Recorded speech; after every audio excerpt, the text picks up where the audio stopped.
Hello বন্ধুরা, welcome back to my channel flavours by Shubhra. আজকের recipe ইলিশ মাছের মাথা দিয়ে কোয়াশ দিয়ে চচ্চড়ি। তার জন্য নিয়ে নিয়েছি ইলিশ মাছের মাথা, কোয়াশ, আলু, পটল, পেঁয়াজ, টমেটো আর কাঁচা লঙ্কা। এবার চচ্চড়িটা তৈরি করব।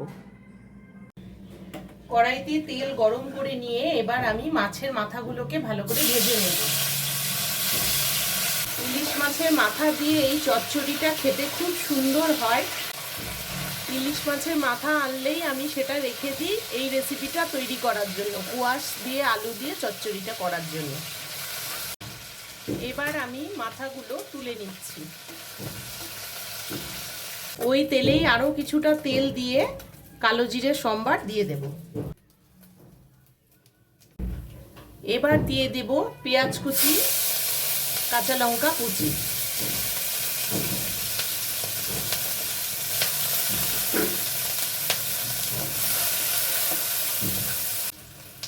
এরপর প্রথমে আমি আলুটা দিচ্ছি। আলুটা দেওয়ার 2 মিনিট ভেজে নেওয়ার পর পটলটাও দিয়ে দিলাম।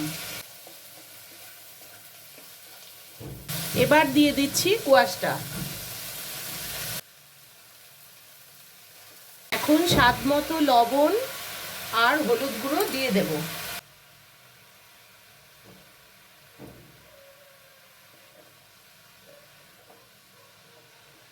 টমেটো কুচিটাও দিয়ে দিচ্ছি। এই রান্নাটা সম্পূর্ণ মাথা ভাজা তেলেই তৈরি করতে হবে, কোনো রকম জল দেওয়া যাবে না, তাহলে রান্নাটার স্বাদ ভালো হবে না। জল তো দেওয়া যাবে না, তাই জন্য একটু আমি ঢেকে দিলাম, না হলে সবজিগুলো সেদ্ধ হবে না। এখন আমি 5 মিনিট পর খুলে দেখে নেব।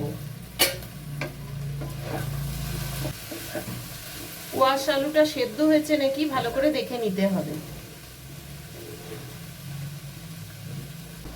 হ্যাঁ, সেদ্ধ হয়ে গেছে। এবারে মাথাটা দিয়ে দেব।